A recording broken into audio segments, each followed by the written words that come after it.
We portray that we're living our best lives, but deep down, when we go to bed, it's dark and lonely. One more try, just a little bit. You say don't cry. What it do, what it does, YouTube, and welcome back to yet another episode. Gang, you know who it is. If you are a returning subscriber, I just want to let you know how much of a gorgeous, wholesome you are. If you haven't subscribed to my YouTube channel, make sure to click that red button. And while you're at that, don't forget to hit that notification bell. Anyway, I can't help but think of how my siblings were butchering my YouTube intro not so long ago on my Instagram stories.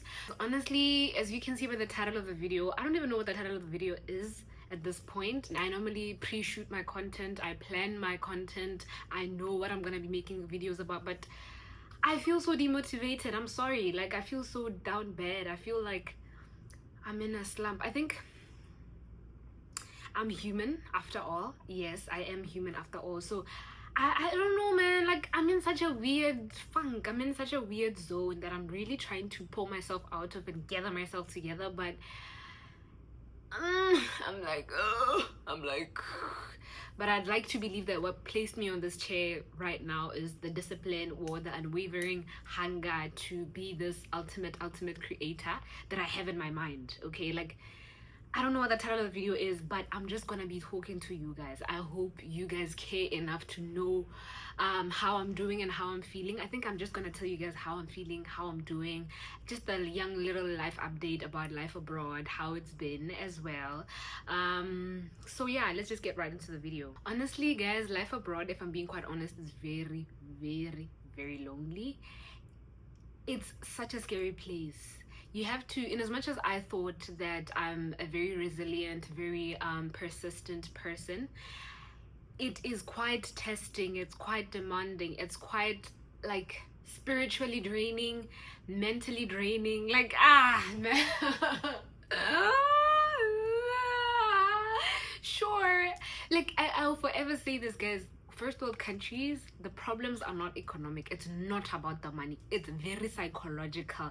It's just so many things thrown at your face, so much change thrown at your face, so much things that are like in high dopamine. There's just dopamine rush that you're surrounded by or you're forced to just be addicted to. You forget who you are, or you forget what really grounds you. You forget your purpose. Like, if you are not a person that can easily bounce back to self, it's gonna be very hard. Like, you're gonna be stuck in a dark hole of always trying to compete for things that you see on social media. And I'm not talking about like the very much materialistic things, but kind of the materialistic thing. Like, okay, my pressure that I'm talking about right now is a thing of I feel like I'm not doing enough, and as much as I have this degree that I'm pursuing, I still feel like I want to take another course because of the things I see on LinkedIn and other people's lives on LinkedIn. I still feel like, yes, I'm a content creator, but I want to take a course in how I can edit my video and make it look better. You know, I'm so obsessed with this thing of becoming the higher version of myself, that it's no longer about becoming the higher version of myself now. It's being conflicted with all of these comparisons and the need to become better than just falling in love with embracing the changes, embracing the chapter as is. So the first world countries are just not nice. Like, the problems are so psychological. You go to the shops, you had a shopping list of the things that you're gonna buy in terms of groceries, but tell me why you start buying more than what you budgeted. Let's start there. And what blows my mind is how I've read about an article through one of my English classes. I read an article that literally says that these big retail stores hire psychologists, and I'm talking about like the best of the best psychologists in the country or from wherever. They outsource them, and they have them structure their shops and the aisles, or just the structure of the shop, the building itself, right? The interior designing itself. They engage those best of the best psychologists alongside with architectures, yada yada yada yada, those experts, to make sure that aisles are in such a way that a customer, as they walk in the shop, they do not leave the shop without buying something. And even when they do buy something, they do not leave the shop without adding on to that something that they wanted to. So imagine you're living in a country like that, when you just, guys, I always have this comparison of what Botswana is like. Guys, Botswana is literally I love Botswana because number one, we're just a population of what, 2.4 million. So the variety, people don't even these franchises. I just hate how Mr. Price just never brings the nice clothes to Botswana. But when you go to SA, it's nice clothes and nice clothes. Okay, but okay, no, I've learned to appreciate the niche. You know, I've learned to appreciate not having too much variety in an aisle. Because in America, guys, when you just want peanut butter, just peanut butter, or even eggs, there's like a whole aisle of eggs that you're supposed to choose from, and it's, I just want eggs. Give it a my. That's it. I just want eggs. But you see, but A grade eggs, free range eggs, caged eggs, what fed eggs, and it's like, dog, I just want eggs. The price of eggs is very steep, but I just want eggs. I just want eggs. I just want peanut butter. But you start seeing there's no black cat here, guys. There's no black cat, and this thing of variety and just seeing so many things right in front of you is not nice anymore. Like I don't like it. I've never liked it. The first time I went into a shop trying to look for some toiletries, I froze. I remember like stopping for a moment, standing and not knowing what the hell is going on around me. Like, you know, when you freeze, when you zone out. That was me. I zoned out some time ago at Target. Trying to figure out I'm just looking for pads. I'm just looking for body lotion. I'm just looking for a shower gel to use, but none of the brands I want. Like, there's no Sati Skin here. None of the brands I'm familiar with are here. That's one of the things that made me feel like, what did I get myself into? Was I really prepared for this? And then another thing that comes with living abroad, guys, is the loneliness. Yes, let's go back to the loneliness. One thing about me, I'm always surrounded by community. Like, even if it's virtual, the people back home will always remind me that they're there for me. But even in them being there for me and me knowing that they're there, the distance, the time difference gets to me. I won't lie. Guys, what do you mean that if it's 12 noon, which is my 12:15, that's when I go for lunch, right? My time. I think we used Eastern time or something like that. EST, right? My time, 12:15 noon. That's when I go for lunch. Back home, it's like 6:15 p.m. I'm just trying to post the TikTok on TikTok, right? Back home, my best posting times were like 9 p.m. But now, because I'm here, my best posting times are 2 p.m. and in most cases I'm missing those times. And it's things like just the time difference that make you man, like, it's not nice. If it was some other day, I probably would be crying talking about this, but I feel like I'm slowly but surely just trying to adjust all over again. I also work, and my work is like from 8 a.m. until 5:30 p.m. 5:30 p.m. is my time that where I want to like unwind, to connect with the people back home. But it's midnight back home. People are sleeping. People have jobs. People have work to do the next day. So who am I to be calling up my mom, calling up my siblings when they have school, when they have things to do the next day? You get what I mean? Or sometimes you have to go days without talking to your loved ones simply because there's just no time, because of the time difference and because they're so far away. And man, it's just so horrible. I just hate how I'm also not able to be there for family when they really need me the most. Like, one of our very close relatives passed away some time ago, and the thought of me not being able to be there for her, like for her sibling, like, ish, man, no limas, like, no, and knowing me, I'm one supportive person. Like, I believe in being there. I believe in community, and my dad taught us that. You get what I mean? So the thought of me not being able to just get in the car and go there immediately as we got the news shattered me. I won't lie. So and your mental health is just a problem, guys. For me, maybe for someone else it's okay, but for me it gets to me. I'm always alone. I'm always trapped in spaces of time whereby it's me against me, my voice with my thoughts, with my higher being in my head. And the minute I try to fill that up with scrolling on social media, it makes everything worse. Like, it mixes up my chain of thought, it mixes up my goal, it derails and pulls me away from my purpose. But sometimes I don't want to be alone. I don't want to feel that loneliness. I don't want to feel that dark cloud over me. You get what I mean? But I mean, it's not a dark cloud per se. It's just an internal battle of like, I just want my family. What the hell am I? What the hell? Like, what the hell is this? What the hell? So life abroad is not all nice. Like, in as much as yes, money can buy happiness. Yes, it's nice for me to be buying wigs now with money that I so hardly earned. Yes, it's nice for me to buy a new phone, buy this, buy everything. It's short-lived. The happiness that you get from that device that you get, or that thing that you buy from the shop, it's short-lived. You're still gonna go back to bed and face yourself man to man and still not be able to fill in that time by calling someone and saying that, hey, I'm not feeling bad. And then there's some people like us who never want to worry other people and make them feel pity towards you or anything. Okay, not pity per se. I'm just one person that never wants people worrying about me, because I'm that person that's so worried about other people's well-being. You get what I mean? But not to say that I'm going through it per se, just to like, I don't want anyone to be like, oh, we're so sorry, da, da, da. No, I'm fine now. But I'm just one person that it's really hard for me to open up and say I'm going through something, or I'm really feeling scared, or I'm in doubt about myself. I'm really alone.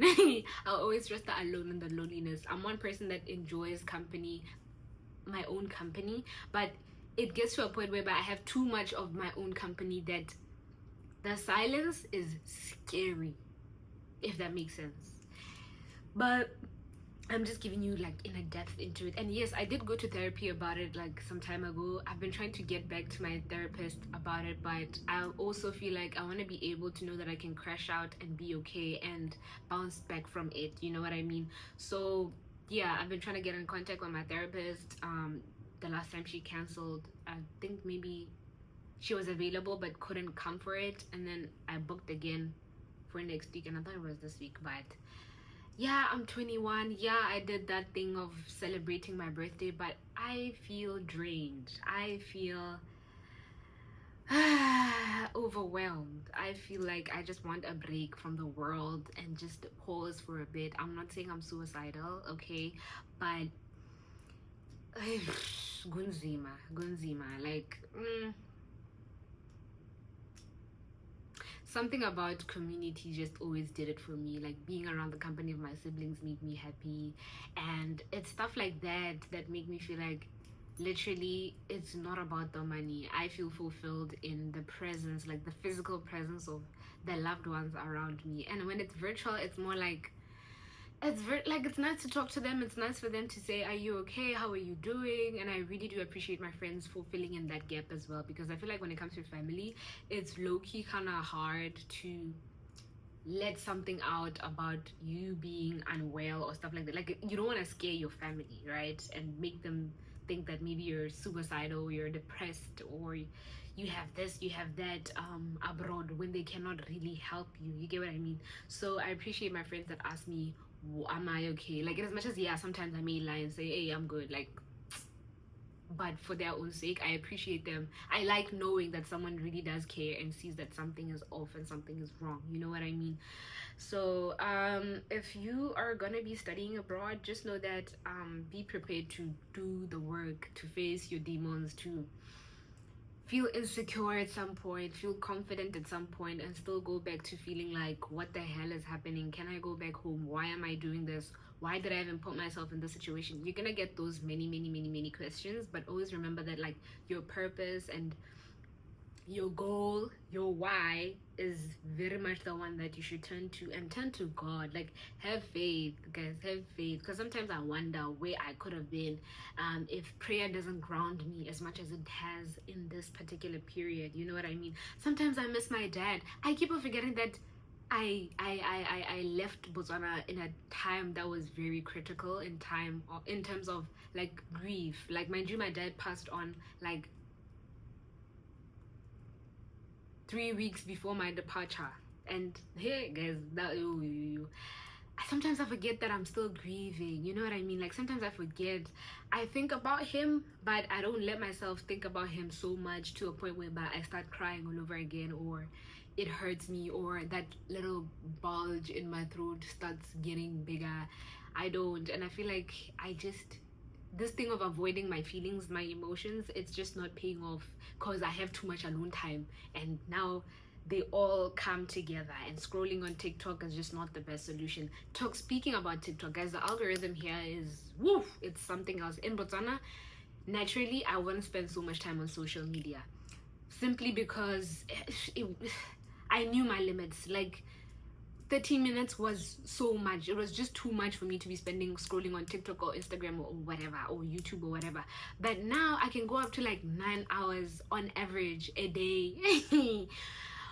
Okay, no, 9 hours maybe when I'm at work. No, okay, 9 hours maybe in the weekends because I work, so the work limits it to maybe like about 2 hours a day of scrolling on TikTok or scrolling on Instagram. And that never used to happen to me when I'm in Botswana. Here, like that dopamine rush, people really profit from it. They really do. Guys, you could be searching something and it's gonna pop up. You could be thinking about something. It's gonna pop up the minute you lift your phone. We could be talking, we could be having a conversation with a group of friends and it pops up, and something related to that topic will be there, and you're like, no, I was just talking about that something. I was just talking about that with a friend of mine. Why is it on my thing, my FYP? And that rabbit hole of people telling you what to do as well, because something, in as much as you can be on the good side of TikTok, the world side of TikTok, the soft girl side of TikTok, people are dictating to you how to live your life, what to do, this, yay, silent money, yay, long money, wealth money. Cut that crap. That's just too many perspectives going in your brain at the same time. Yes, it's the good side of TikTok, but still, you need to heal the inner part or listen to the inner person and what their goals are, instead of taking notes from so many voices at the same time. Okay, like social media, oh my god, I need a break from social media. Genuinely, I need a break from social media. But like, I want to do YouTube. Okay, I like YouTube. I'm not willing to sacrifice. I'm sorry, but Instagram, TikTok, I think maybe I want to break from it. But at the same time, how am I marketing my videos without the other two platforms? That's the thing. That's the only reason that's keeping me on TikTok and on Instagram. The fact that for me to get the views that I do, I still need to tell people that I have uploaded, or don't forget to check out this link, or don't forget I'm a YouTuber. Okay, because that's the main bread. Like everything, just in as much as I have more followers on TikTok, I am very much focused and more leaning towards the YouTube aspect than any other part of social media.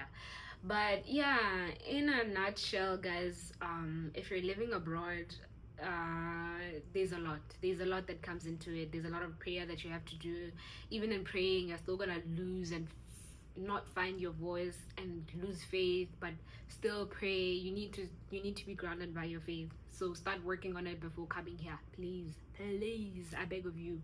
And you're gonna feel alone. Be comfortable with knowing that that distance, that space is going to be made with your friends, and you have to make new friends here. And sometimes making friends here is so hard because you find characters or groups whereby your personality doesn't necessarily fit in, or cannot. Like I've been faced with situations whereby I feel like my personality as a whole is not accepted authentically in certain groups, and I have to just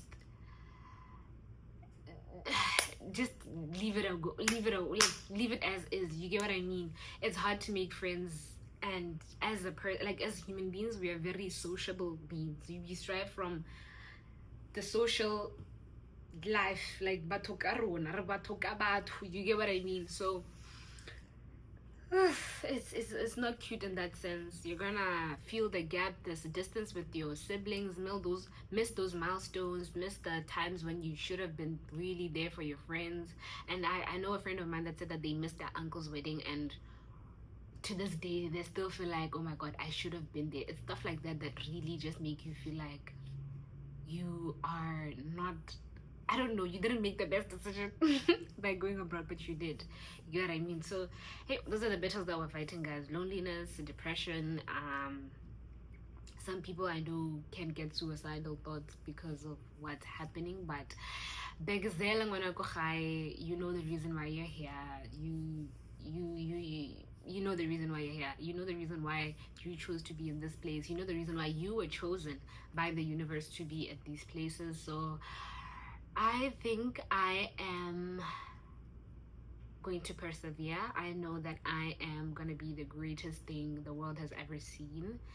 Even if it's not about the world, I know I will be I'll make the younger Moradi proud and proud and proud and proud each and every year. You know what I mean? So I'm grateful that I got to say this to my YouTube channel. In as much as this video has no contact whatsoever, but I'm grateful that I get to share this on a platform as big as it is now, to someone else. But I look forward to what the future holds for me, and I look forward to embracing the journey for what it is and not allowing social media to dictate how I live my life, to dictate how I should do certain things, or dictate how I can tap into or live into my potential, or be addicted to my potential, instead of like putting in the action, putting in the work, okay, and striving off of discipline than how I am feeling about certain things, right?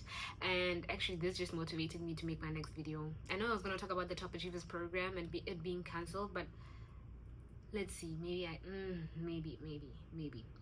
But yeah, guys, that's what it's like. Check on your friends, especially the friends that are living abroad. Ask them if they're okay. If you can sense a sense of change in their energy, in their spirit, just make sure that they're okay. That call always goes a long way. Ask them gore ngwana ko gae wa tshela o gontse yang gongwe kana o parolwa ke mojolo ko leng teng ga re bolelele o didimetse di tsone di kgantso tseo. Like, just be open and be friendly to people that are abroad, because we portray that we're living our best lives, but deep down when we go to bed, it's dark and lonely, okay? But yeah, guys, love and light, protect yourself, find peace, and strive to leave out the noise from social media. It's bad for you, okay? Don't be listening to social media telling you that a guy must hey, we can only hear bo my man if your nails are done. A girl that doesn't have their nails done is not a my man. And I'm like, I got these nails done by myself. Why does it have to be alluded to a man being behind it? That's so stupid. But anyway, I digressed. But yes, love and light. Tell a friend to tell another friend. And even internationally, baby, we can do this.